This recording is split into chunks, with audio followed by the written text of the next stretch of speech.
Welcome to the Sample Chapter Podcast, the show where authors read a sample chapter from one of their books. Here's your host, Jason A. Meiske. And hello everyone, welcome to episode 259 of the Sample Chapter Podcast. Hey, we are back this week with the sample reading of Yochni's Eye by Abigail Morrison. If you didn't catch the interview with her last week, there is a link in the show notes to episode 258 where Abby and I talked, where we discussed all kinds of fun things like her affinity for giant dog boys and Mission Impossible movies and her writer origin stories and so much more. So make sure you click that link and find out more about her. You can also click the link in the show notes for Abby's website. Check that out. She's got lots of great micro storycraft lessons, blogs in there, and she has a wonderful newsletter. So check all that out, and I think you're going to really enjoy not only everything Abby has to offer, but also you're going to enjoy this reading, this wonderful book that she has written. And I look forward to hearing more about her career as she grows.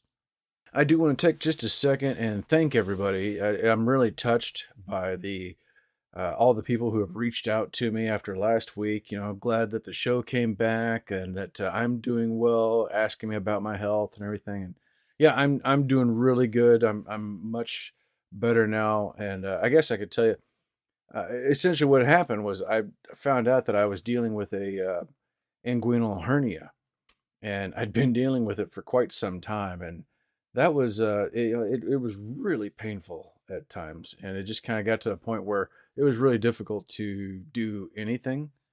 I had to wear a special belt so that I could move around, but as soon as I took that belt off, it would slip out and, bad things.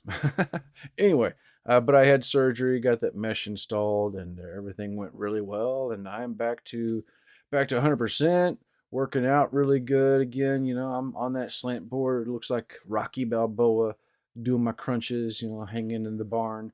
Although, I don't have a barn, and my wife probably wouldn't let me hang from the rafters anyway. But you get the idea, I'm an 80s guy. So that's my idea of working out, is playing that Rocky music and working out hard. And that's what I'm doing now. Got to stay in shape, got to keep myself healthy going forward so that way I can continue not only being with my family and my grandkids as they grow up, but also to write more and do more shows and keep bringing other amazing new authors to you each week. But yeah, thank you so much for all of you out there who reached out, and special shout out to local superfan Dave and to previous guest of the show, Andy N.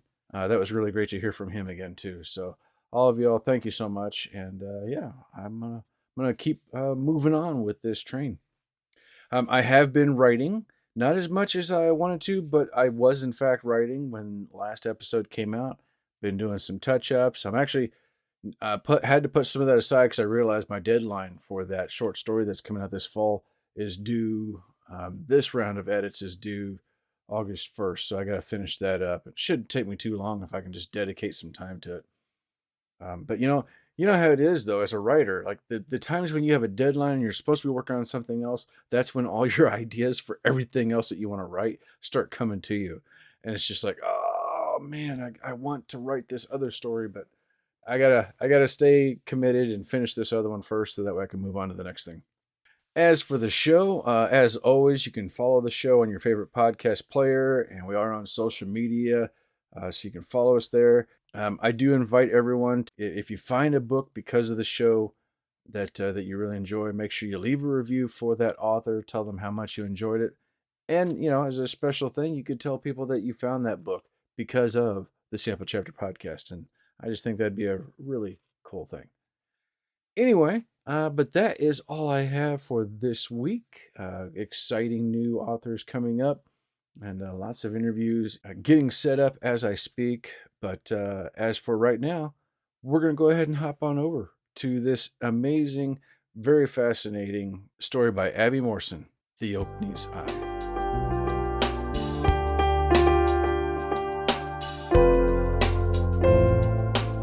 Hey everybody, welcome back to the Sample Chapter Podcast, and today we are rejoining last week's guest, Abigail Morrison, And today, Abby's going to be reading us a sample chapter from her debut novel, Yochni's Eye. And without further ado, I'm going to hand the floor over to Abby. Abby, is there anything we need to know ahead of this reading? Yeah, so I'm going to be reading the prologue for you today. So this is going to introduce Atlin Kierce, one of the main three characters, who will come back a little bit later in the book. Fantastic. All right. Well, ladies and gentlemen, without further ado, Abigail Morrison with The Yochni's Eye. Atlin Kierce, third-place prince of the Bogie Empire, sat at the massive feet of his father Ithrin on the hearthrug of his playroom. His cousin Crucius, the fourth-place prince, sat beside him. Together, they gazed up into Ithrin's wise red eyes, the elder Bogie leaning down from his considerable height to meet them face to face. Well now, boys, what story would you like to hear? Ithrin asked. Crucius hopped up on his back paws, gray and brown tail wagging as he set his hands on Ithrin's knee. He was only 4 at the time, Atlin 6.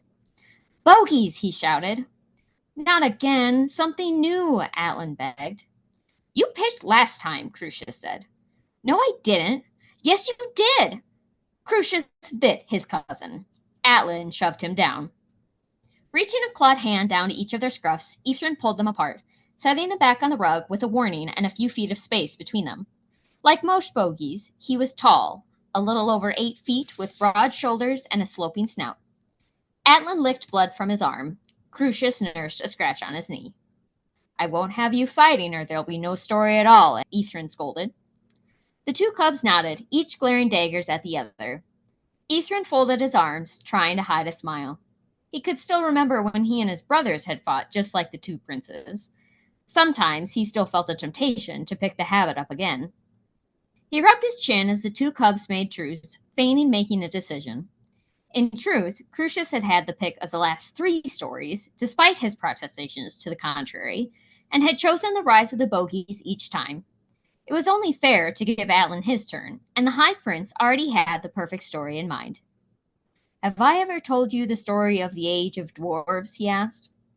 Crucius let out a moan, rolling flat on his back as he realized he had lost. Atlin lit up, forgetting the bite on his arm as his yellow eyes grew wide. Is that the story? He asked, black ears peaked. Yes. When did it happen? Ithrin smiled down at his son, the young cub always eager to learn about the ages. The stories of the Yochni's incredible ability to grant wishes enthralled the young bogie. Rises and falls in and out of power, daring adventures, unlikely champions. The High Prince had spent a great deal of time studying the ages himself, the only of his family to do so since his own father had 50 years back. He had nearly exhausted his knowledge of stories for Atlin already, this last tale one of the few left untold besides those from the Wicked Ages. Those he would keep to himself until the prince was older. Greed and fear had made the world a very dark place for several millennia. He did not wish Atlin to know just how dark things had become. Not yet. Ithrin leaned back in his chair. This was many, many ages ago. Dwarves are one of the oldest races, he said. And why are they slaves? Crucius pouted. Hush, said Atlin. They work for us because they like to work, and we need what they can provide, Ithrin said. They are not slaves. In any case, the world did not always contain dwarves. They are a wish-crafted race, like us. Crucius moaned again, rolling onto his stomach. Atlin nudged him with his foot, which was met with a weak-willed swipe. Ithrin ignored them and continued his story. They began as a wish in the heart of a constant named Eliada. Now, she was barren, an uncommon problem in elves, and she wished for nothing more than to be a mother herself. All around her, beautiful elven children played, elves born of her friends, her sisters, cousins, but none would come to her, no matter how hard she tried. Crucius picked up a toy horse from the floor, trotting it over the rug. Atlin barely breathed as his father spoke, listening in rapt attention. As you know, elves are by nature creatures of hope, beauty, craftsmanship, art. And while her hope faded in her heart, so did her beauty and charm. She grew listless, gray, and weepy, waning to the point that the other elves thought she would surely die, her broken heart ceasing to beat. She haunted their library on a regular basis, researching magic, spells, potions, anything to help her conceive. Her mate Sidon tried to cheer her, but not even he could assuage her sorrow. For many years she diminished, until one day she burst from their library, a new determination hard in her eyes. Her friends asked her what she had found, but that she had made a decision. Though would not blink for another century, she had decided she was going to see the Yochni. You, they scoffed. You? Look at yourself, your eyes, your muscles, your teeth. You're fragile as a fluted glass. You would not survive outside for a week. Her friends did not think her worthy, thought it a foolish dream and fatal. They urged her not to go, begged her to stay, but Eliada would not listen. She started eating, sleeping, and exercising, each in ever healthier portions. She trained in swordsmanship, archery, and hunting, studied maps, saved her money. She did everything she could to prepare herself, and when at last the time came and her people, still convinced it was an ill-fated plan, denied her the title of champion, she decided to go on her own, outside of her people's blessing. What does this have to do with dwarves? Crucius interrupted, bored with his horse. Be quiet, Atlan snapped. Crucius stuck out his tongue. Atlan raised a clawed hand. Crucius flinched, but Ithrin interceded, catching his son's arm. What did I say about fighting? Sorry, father. As for dwarves, that part is coming. I'm bored, Crucius said. Then leave, Atlan suggested. Don't be rude, said Crucius. Then don't interrupt. Ithrin let out a low sigh, and the two cubs fell silent. The High Prince continued. Eliada left her home and all of her friends and family behind, taking a secret route so as not to be stopped. Sidon followed, hoping he might overtake her, but he was ambushed and killed by other champions along the way, and he did not see her again. Eliada, unaware of his death and driven by her desire to reach her dream, continued her pilgrimage, using all the skills she'd learned in the previous century to outwit, outfight, and outhide any and all that stood in her way. By the time she reached the Yochni's mountain, she was battered, dirty, and tired. She had spent weeks on the road, and after so many fights, long nights, and beasts, she could hardly believe she'd almost made it. Climbing up the side of the Yochni's mountain, she found a cave leading down to its heart, past twisting tunnels, a raging river, and down through the Chamber of Sorrows, into the darkness, the last thin veins of the mountain. Rocks scraped at her palms, deathly quiet bit at her ears. Still, she knew her dream was near, and nothing would stop her. By that point, nothing could, so long as she chose to keep going. Crucius was asleep on the rug. Atlan struggled against the heat of the fire, eyes drooping as his father's sonorous voice rumbled through the tale. Finally, she reached the Yochni, an eye 5 feet high crouched on 4 clawed feet. Collapsing, Eliada wept for joy at her success. She closed her eyes, imagining her children around her, a family held close to her chest. Happy tears streamed down her cheeks. Holding the picture in mind, Eliada made her wish, and finally, the Yochni blinked. When she opened her eyes, 2 short creatures walked out of the darkness, a male and female dwarf, the very first of their kind. They came and hugged their mother. They guided her out of the Yochni's cave, then down the mountain to a field where several more dwarves played in the grass. It is with them she stayed for the rest of her days, guiding them as a mother should. No dwarf born of her wish ever grew larger than the size of a child, no matter how long it lived, and it is said that none of them ever will. Thus were the dwarves created. Atlan had collapsed on the rug, straining to hear the end of the story through a sleep-fogged mind. He felt the strong arms of his father lift him, fought the darkness of rest, then surrendered. It was little more than a decade before the Yochni would blink again, reshaping the world into a new age. Atlan dreamt of being a champion, and of what it was he might wish. The end.